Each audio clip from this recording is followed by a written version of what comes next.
Hello everyone and welcome to Diamonds of Craft, where I make things. My name is Sarah and I am bringing you the gift of a holiday special. As you've seen from the thumbnail, I am going to make what we are calling Santor. And it is exactly how it sounds. I am making half Santa, half reindeer. Last year I made my own elf to replace those horrible elf on a shelf elves. So this year instead I'm going to take something nice and I'm going to turn it on its head. I will explain how I arrived here in the rest of the video, but for now, let's get right into it. My victim for this project is this action man I got off Vinted. I took the liberty of removing his legs before I started filming because that was an absolute pain. I also couldn't help myself and made the wireframe for the reindeer body off camera too. I'm basically following what I saw Delightful doing for one of her stock box videos, which led me to KP Creations to see how she does it. My hope is that I can use this hole that was left from the leg removal to attach him to the frame.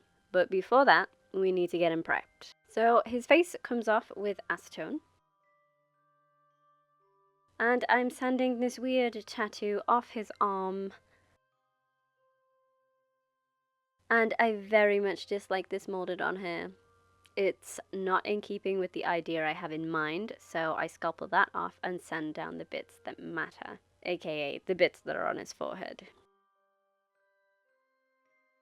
Of course, as it is molded on there is no scalp underneath, so I ended up just chopping the top part of his head clean off and shaving off the extra hair on the sides. Thankfully, there's no huge neck peg in there, so I'm filling the head gap with foil. For the frame, I need to reinforce the joining parts at the front and add some bulk onto the back. This is the first time I've made anything like this, so I definitely do not know what I'm doing. Luckily, KP does, so go give her videos a watch if you want to know how to make something like this.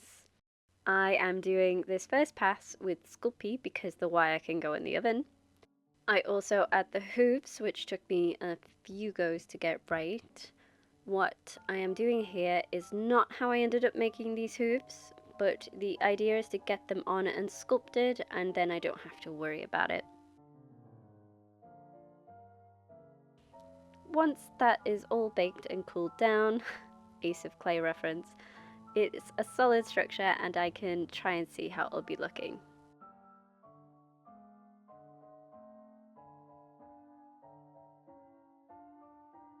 Moving right onto his head, I decided to glue that foil in with hot glue. Only enough so that I can reform the scalp for adding hair onto it later. I am using Milliput to get that shape back.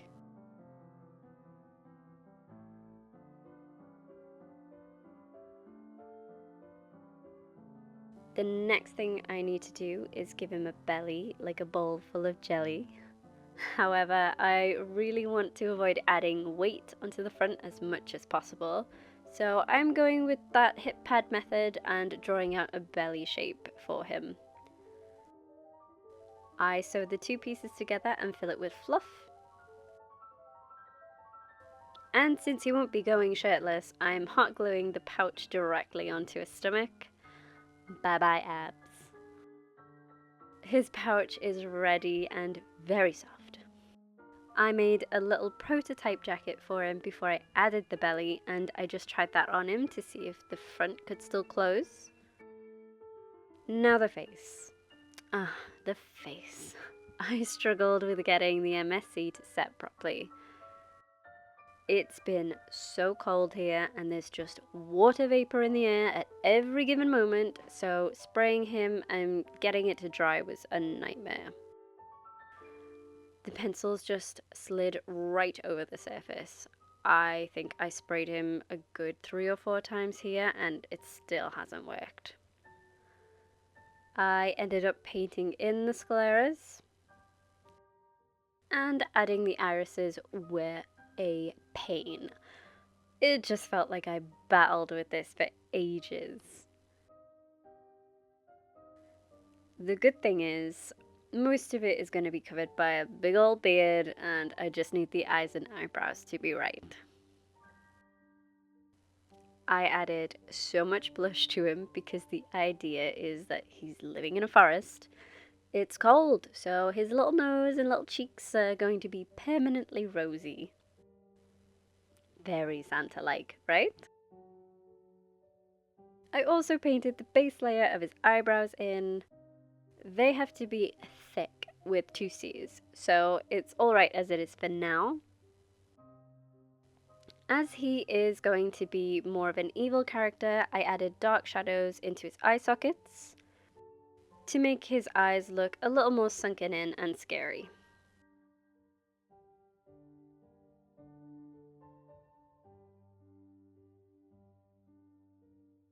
Got to also accentuate those frown marks. I did try and give him an open mouth. I'm not sure why, but I tried it and I hated it, so no on that. Then, because I really was hating his face at this point, I thought I'd try and add where I want his beard to go. As you can see, nothing is coming off that pencil. So I did paint it on, hated that too, and took it off again. His eyes are green. I felt like that's Christmassy, but I didn't want him to have normal eyes. In this universe, our Santa is cursed. That's why he's half reindeer, half Santa. So in my book, a cursed being can't have normal looking eyes, which is why I've gone for white/light pupils rather than the regular black. For now, that's his face done with.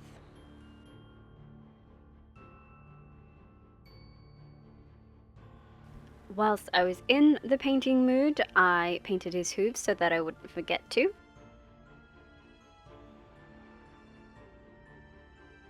I'm going to move on to and past his coat really quick. It's the one piece of clothing that he's got, and it's just a standard coat. I was going to make his coat green because the original Santa Claus was clad in green and not red, and it wasn't until the cola adverts that it changed. I looked into this further to see if it were true, and it heavily depends on where you're from. In England, there was a pagan figure who appeared in Victorian images wearing green, apparently called Old Father Christmas, but the Santa figure has been depicted in many colours over the years, and the soda company did indeed popularize the version of Santa we know and love today, but from what I can gather, the colours that Santa wore varied greatly. I also wanted him to be recognizable anyway, so red it is. Now his face is all done, I can attach the Action Man to the wireframe. I had to hand drill the hole to make it bigger, and I threaded the wire through, but for extra hold I did add lots of floral wire. Yeah, it's flimsy, but it keeps it in place. I then added some more milliput to the back end to try and balance it out, and to keep that flimsy floral wire in place, I added that polymorph stuff onto it. They're like pellets that you pop in hot water until they melt, and then you mold it into the shape and it dries like plastic. It's pretty good and also much heavier than I expected it to be, so I added more to the back end. I actually added too much and had to remove some of it, but he balances really well now. Onto the hair. I am adding this chunky yarn just around the bottom. He's going to have a hat, and I figure it's better to have less hair and more space. His hair isn't going to be pure white, only because I want to make it dirty later. I stuck it on with the OOAK glue, which was great for hair. Oh man, I can't believe I wasn't using it before. It's better than PVA because it dries faster, and better than hot glue because you still have some wiggle room. Amazing. Once that was done, onto the beard. I added it in sections, being really careful not to overdo it. I don't want his face getting clogged with glue and looking strange, but it worked a treat, I think.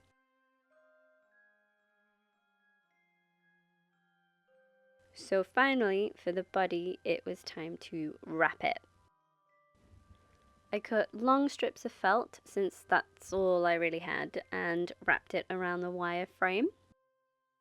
I think you have to wrap it as tightly as you can, but that is a lesson learned. I also didn't like tying them together, so I ended up sewing them instead to make the strips a little longer and make it less bulky.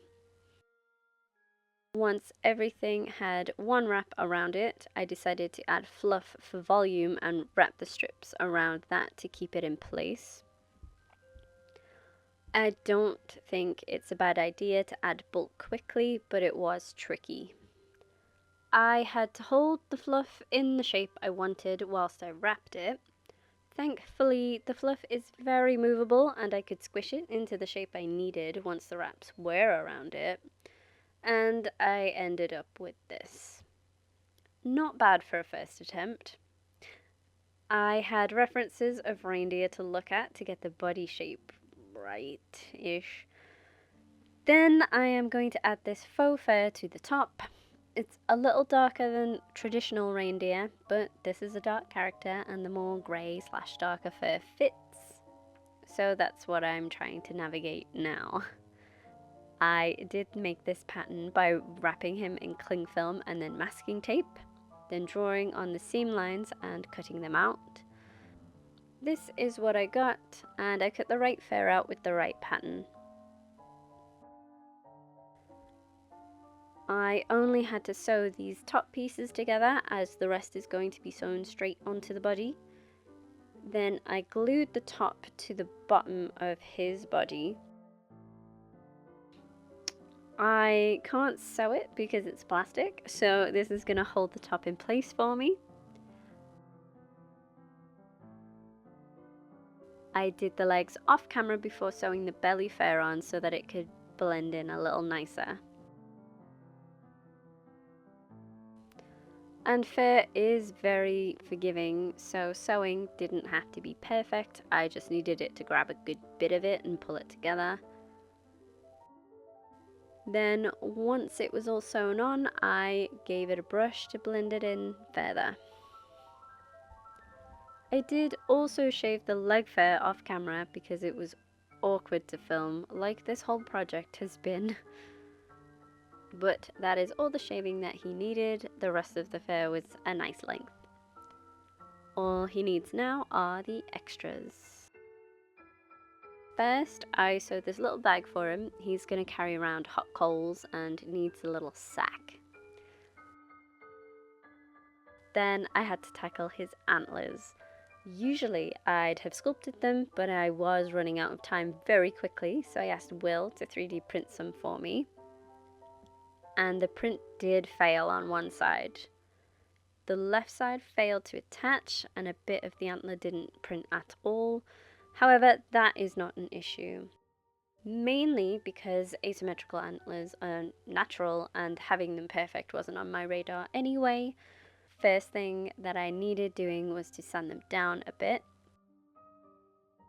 The 3D sculpt is very angular and I just wanted to make it a little smoother. You can see the difference between the sanded antlers and the original here. I then wanted to make sure they were really sturdy, so I covered them in a layer of UV resin before I even did any painting. It also smoothed them down a lot further. I do apologize for the blurriness. The depth keeps changing and it's hard to keep it all in focus.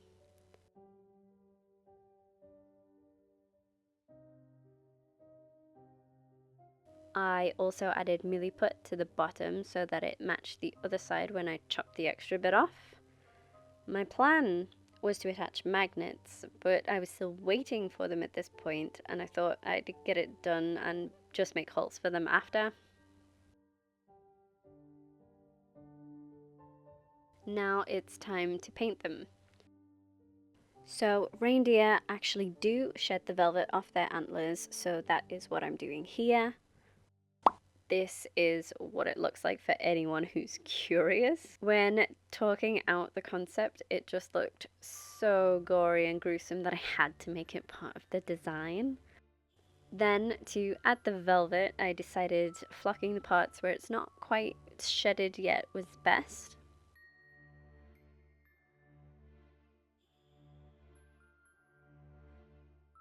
To make the velvet pieces that hang down, I tried a lot of things. I went with lines of glue that I added flocking to. Then, when they were dry, I brushed in dark brown pastels to give them more of a colour variety. I did the same when the flocking was dry on the antlers.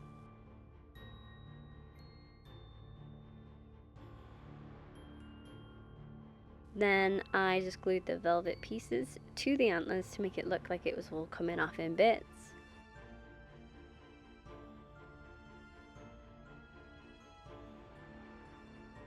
And here's what they look like all done.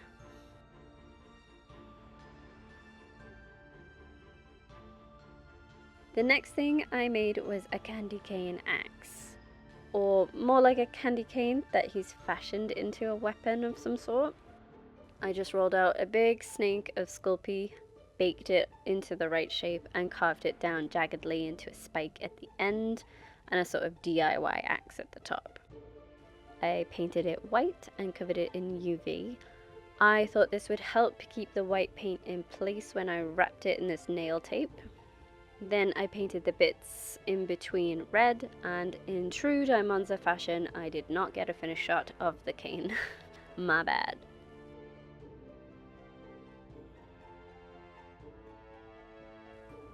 The last thing I want to do is dirty up the coal bag and make the hot coals. I figure he's going to use that as projectiles. Since naughty children get coal for Christmas, this guy goes a step further and throws smouldering coals at you. Nice guy.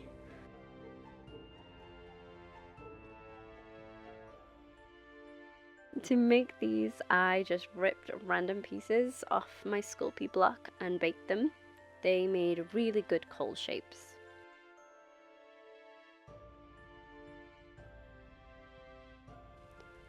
And I had a little panic struck over how to paint them, since I made the mistake of painting them black first and not the various oranges that it should be. I had to create ridges that I then dipped the orange, red and yellow into and dry brushed black over the top again, like I should have in the first place.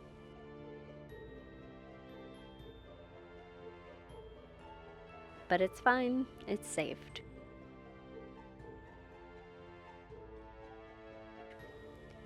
Then all that is left is to dirty him up. He's been living in a forest all year, becoming more wild with age, so he's not going to be a clean boy. I make sure all of the white is coated in dirt by getting pastel dust all over my fingers and just rubbing it in. Then, when that's done, he's all finished.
And here he is, all finished, this abomination. I'm sorry if you came here for a nice Christmas video and you got this. Full credit to everyone who helped me dream this guy up. You know, I feel like maybe we've started a new Christmas nightmare, and pray that you don't see this guy on your doorstep this year. Leave a like, consider subscribe, ring my bell, and maybe leave a comment down below. Don't be a dick about it, or you might get a visit from this guy. I will see you next year. I probably won't upload in January as my work gets really busy in January, but I will upload as soon as I can. Bye! If you do see Santaur on your doorstep this Christmas, probably means you were a dick in the comments. I don't know what to tell you.